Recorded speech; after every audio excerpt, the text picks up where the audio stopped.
In the top stories, meteorological officers gathered in St. Kitts and Nevis recently for training to improve how emergency alerts are delivered.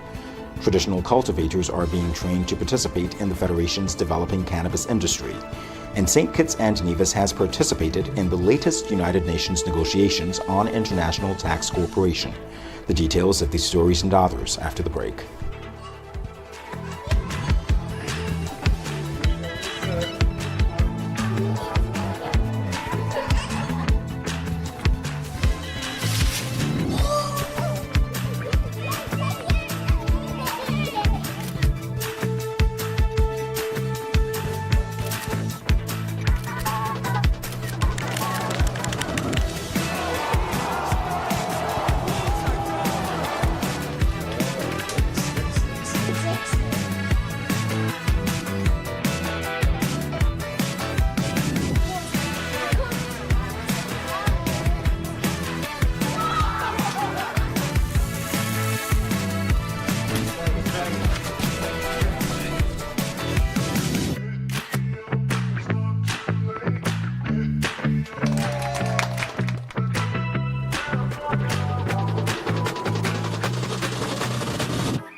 It's something that you can't put into words. A buzz in the air. From the time you wake up, you're ready to go. The freedom, the fantasy, the fete.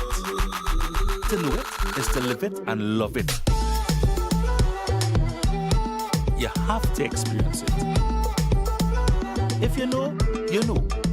Angostura White Oak Rum. New look, same vibes inside.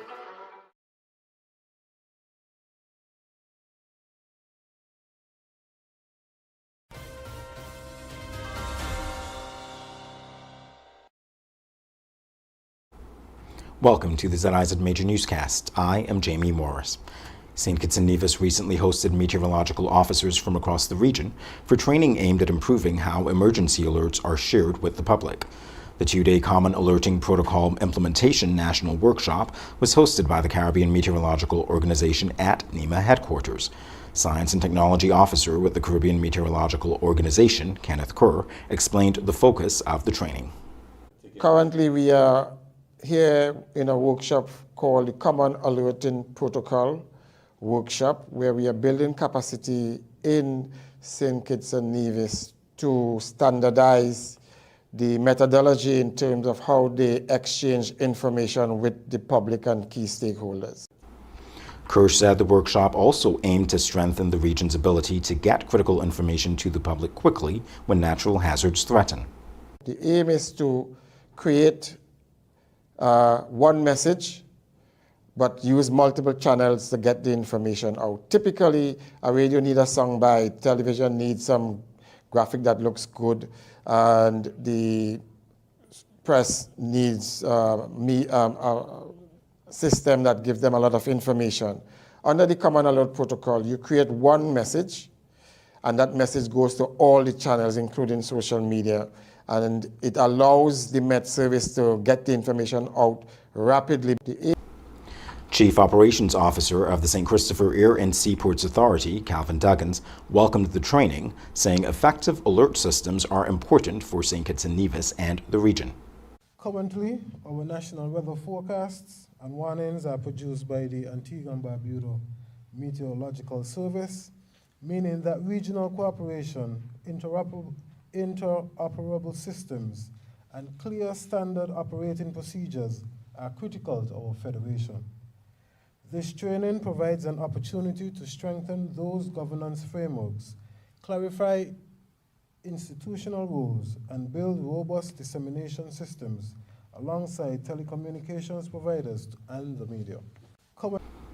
Also in local news, St. Kitts and Nevis is moving ahead with preparations for a regulated cannabis industry, with traditional cultivators now being trained to participate in the new market.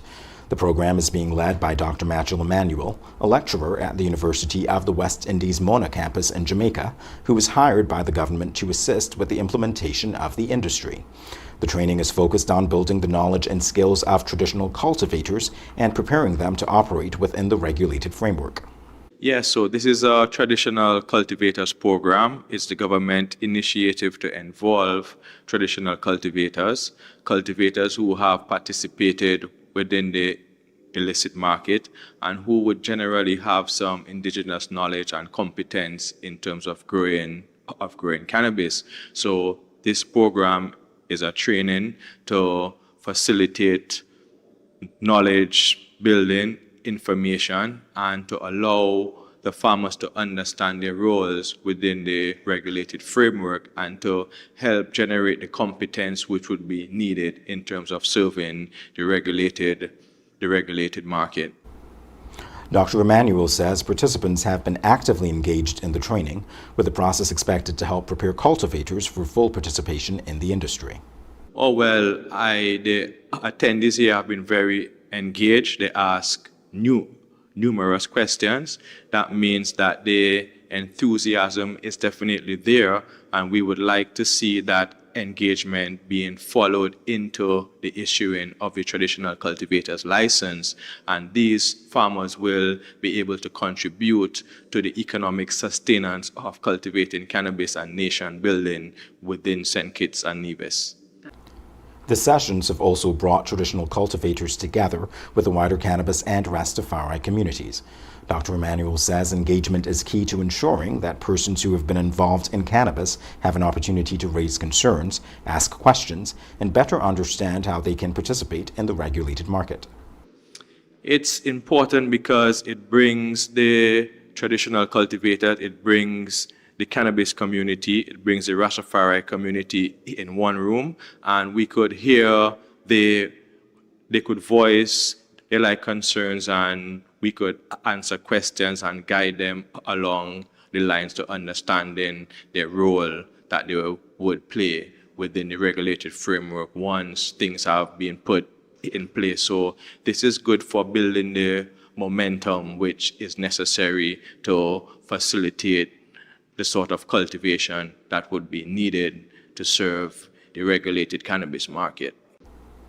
In other news, St. Kitts and Nevis has participated in the latest round of United Nations negotiations aimed at developing a new global framework for international tax cooperation. Attorney General and Minister of Justice and Legal Affairs, Garth Wilkin, and Deputy Comptroller of the Inland Revenue Department, Velda Irish Brown, represented the Federation at the 5th session of the Intergovernmental Negotiating Committee in New York. Following the session, the delegation visited St. Kitts and Nevis' permanent mission to the United Nations, where they met with Ambassador and Permanent Representative Dr. Matrice Agatha Williams and members of the mission. They discussed international tax cooperation and other issues of importance to St. Kitts and Nevis, as well as coordination between national institutions and the permanent mission. The mission says that coordination is important to ensure the Federation's interests and priorities are represented as international policies are negotiated.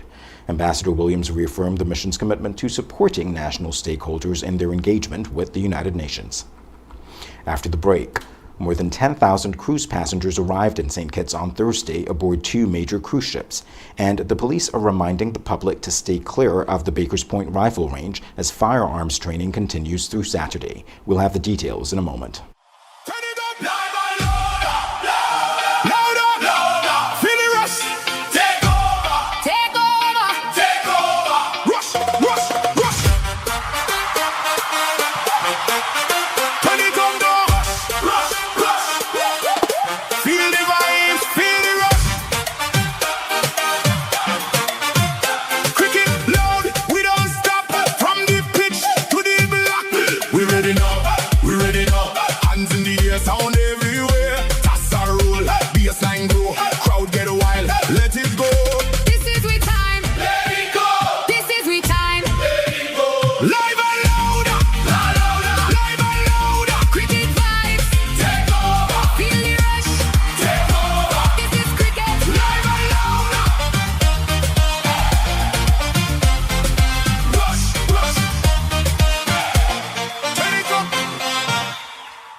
your Horsford's Value Mart IGA Blue Tag Specials. Running August 20th to September 2nd. Essential Everyday Cream Cheese Bar, $7.99. Essential Everyday Waffles, just $11.99. Morningstar Meatless Entrees, $19.99.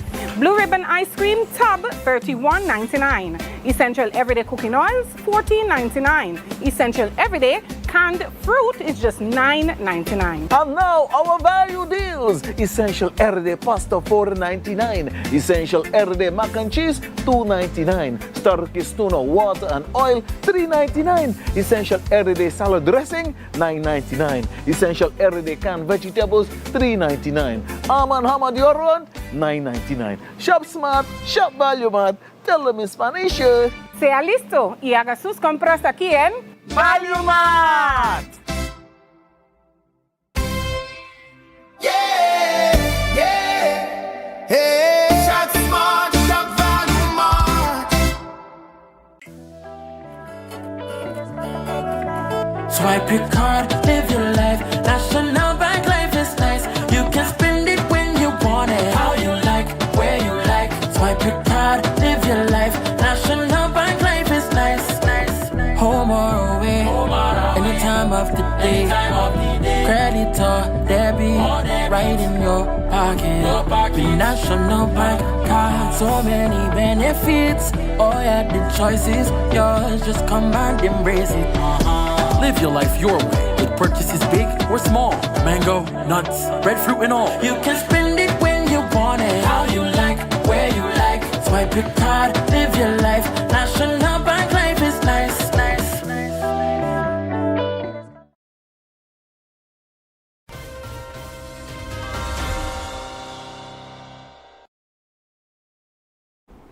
Welcome back. More than 10,000 cruise passengers arrived at Port Zante on Thursday aboard the Star of the Seas and Celebrity Beyond, continuing a strong period of cruise activity for St. Kitts. Star of the Seas arrived with approximately 7,035 passengers, while Celebrity Beyond brought another 3,415. Together, both vessels brought approximately 10,450 visitors to the island in a single day. The arrivals come just as St. Kitts surpassed 1 million cruise passengers for the first time since the pandemic. The continued arrival of major cruise vessels during the traditional tourism off-season also provides important activity for taxi and tour operators, vendors, restaurants, and other businesses that benefit directly from cruise tourism. Firearms training at the Bakers Point Rifle Range in Connery will continue through Saturday, with the police urging residents and other users of the surrounding area to exercise caution. The Royal St. Christopher and Nevis Police Force has been using the range for training from 6 a.m. daily, with the exercise due to conclude at 5 p.m. on August 22nd. While the training is underway, people are being asked to stay away from the nearby beach, while livestock owners in Keys and Connery are being advised not to graze animals in the vicinity. The restrictions are intended to keep people and animals clear of the area while the range is active. Coming up in regional news, Prime Minister Gaston Brown says 15% of Antigua and Barbuda's prison population is Jamaican, and the Inter-American Development Bank has warned that Jamaica faces a long road to recovery following Hurricane Melissa. The details after this. Tell me a little bit about why you like shopping here at Value Mart. So I would say I like shopping at Value Mart simply for the fact it's really good value for money. There's a lot to get and there's a lot of variation in the products compared to the other stores that I have visited, because I'm not from Nevis. I find it a really good store to look around, even if I'm not buying anything. Yeah, really similar to what my sister said. Really good value for money. There's loads of variation, from dog food to toilet roll to food that you need to eat. Anything, you could probably furnish your whole house in here, so it's really, really good for that. And for the short time that we're here, it's really helped us. So thank you, Value Mart. I love Value Mart for my hay fever tablets. It's keeping the mosquitoes away from my sweet blood. And we also love it for the peach. I think they've got like a Simply Peach drink. It's my favourite. So we love Value Mart for the little favourites that we've got as well. Shop smart, shop Value Mart. Hey, shop smart, shop Value Mart. Now loans, cash at the speed of life, so fast you won't believe it. Now loans, cash at the speed of life, right now, right now. If you need cash in a flash with now, no need to fuss, leave it flash. No need to fuss, leave it to us. Hear me now. When life throws surprises your way, now's here to help. Whether it's for an urgent bill payment, home improvements, or unexpected health expenses, or even that last-minute holiday trip. With Now, you get cash in a flash, approved in just 24 hours. Now loans, cash at the speed of life, so fast you won't believe it. Now loans, cash at the speed of life, right now, right now. A loan product powered by National Bank.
In regional news, Antigua and Barbuda Prime Minister Gaston Brown says Jamaicans account for about 15% of the country's prison population as his government moves to tighten immigration enforcement.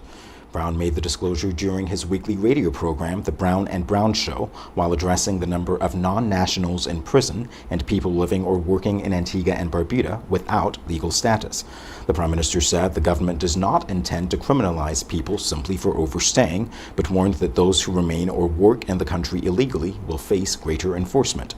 Those affected have been given 60 days to regularize their immigration status and can also make use of an existing immigration amnesty program.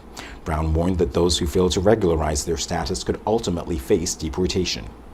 In other regional news, Jamaica faces a prolonged recovery from Hurricane Melissa, with the Inter-American Development Bank warning that the economic effects of the disaster could continue for some time.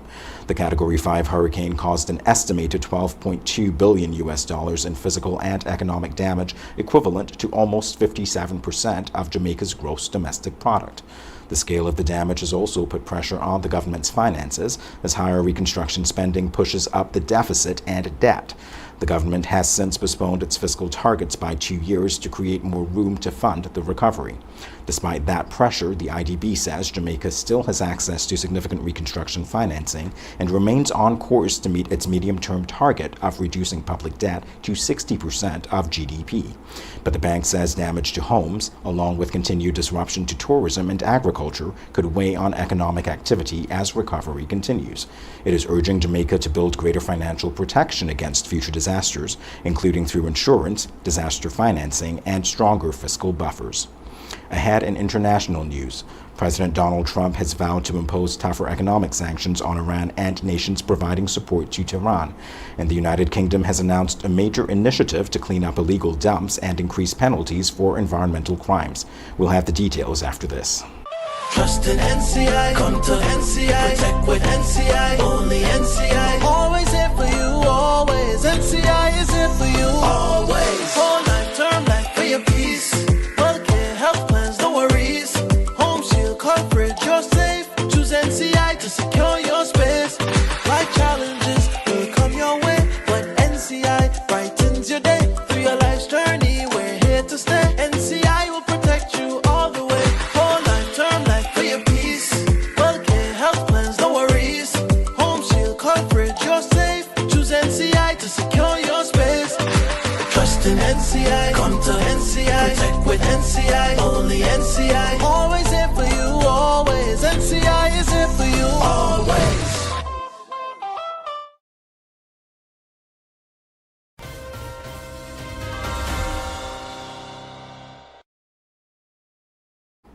In international news, U.S. President Donald Trump is threatening to intensify economic pressure on Iran and countries that continue to do business with Tehran. Trump says he's launching what he calls the most crushing economic operation ever taken against the country, although he has not provided details on the measures or which countries could be targeted. The threat follows the expiration of a 60-day ceasefire among the United States, Israel, and Iran without a diplomatic settlement to the war. Trump accuses Iran of failing to reach a deal with Washington and is seeking to further cut off the economic activity that provides revenue to Tehran, including oil sales and financial transfers. The United States has already targeted foreign banks, companies, and Iranian oil processors with sanctions. The escalating economic pressure comes as the United States and Oman continue separate efforts with Iran to reopen the Strait of Hormuz, a critical shipping route for global oil and gas supplies. In other international news, the United Kingdom government has announced plans to clean up 3 of the country's worst illegal waste dumps using taxpayers' money. The sites in Kent, Surrey, and West Yorkshire contain an estimated 22,000 tons of illegally dumped waste. Prime Minister Andy Burnham says the cleanups are part of a wider crackdown on waste crime, with the government seeking to target the organized criminal activity behind some illegal dumping operations. Fines for waste offences are also set to increase from £300 to £5,000, while the Environment Agency will receive greater powers to seize assets purchased with proceeds from waste crime. The government says West Yorkshire and Greater Manchester will also be the first areas to use the new region-led approaches, bringing together councils, police, regulators, and other enforcement agencies. A new waste crime crackdown group chaired by Environment Secretary Angela Eagle will also work to improve intelligence sharing, prevent illegal dumping, and disrupt criminal operations. The government says the aim is to identify offenders earlier and ensure that those responsible for illegal waste pay for the cleanup. Up next in sports, the St. Kitts and Nevis Patriots have suffered their second straight defeat in the 2026 Caribbean Premier League, and FIFA has issued disciplinary sanctions against Argentina over the brawl at the end of the World Cup final. Stay tuned. Trust in NCI, come to NCI, protect with NCI, only NCI, always here for you, always, NCI is here for you, always, whole life, term life, for your peace, healthcare, health plans, no worries, home shield coverage, you're safe, choose NCI to secure your space, life challenges will come your way, but NCI brightens your day, through your life's journey, we're here to stay, NCI will protect you all the way, whole life, term life, for your peace, healthcare, health plans, no worries, home shield coverage, you're safe, choose NCI to secure your space, trust in NCI, come to NCI, protect with NCI, only NCI, always here for you, always, NCI is here for you, always.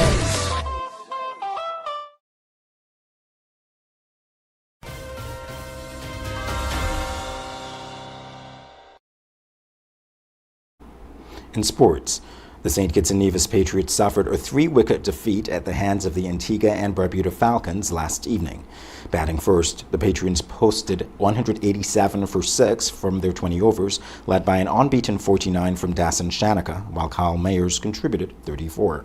The Falcons chased down the 188-run target despite losing 7 wickets, reaching 191 for 7 with Evan Lewis top scoring with 48.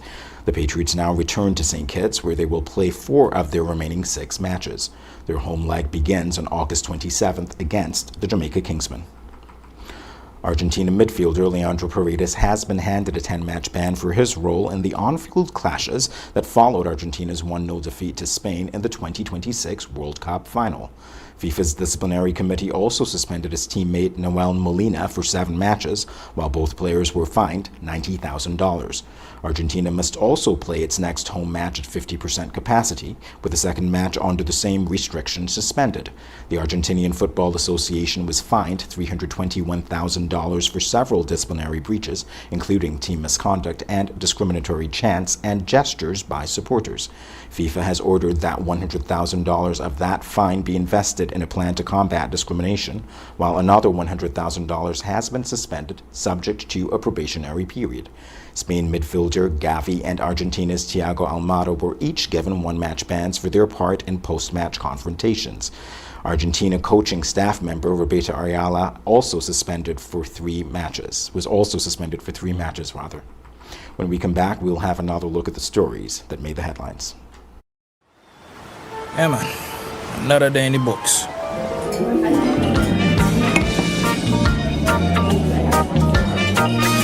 Well, hello there.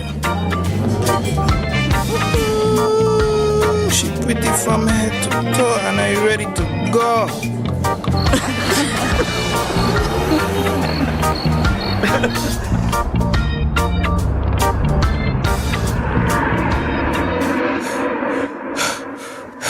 Wait there.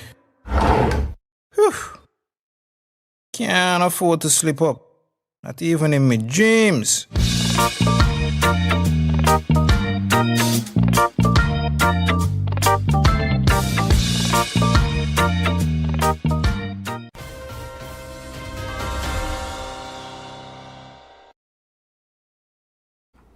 Here's a recap of the top stories. Meteorological officers gathered in St. Kitts and Nevis recently for training to improve how emergency alerts are delivered. Traditional cultivators are being trained to participate in the Federation's developing cannabis industry. And St. Kitts and Nevis has participated in the latest United Nations negotiations on international tax cooperation. That brings us to the end of the ZIZ Major Newscast. Thank you for joining us. I am Jamie Morris.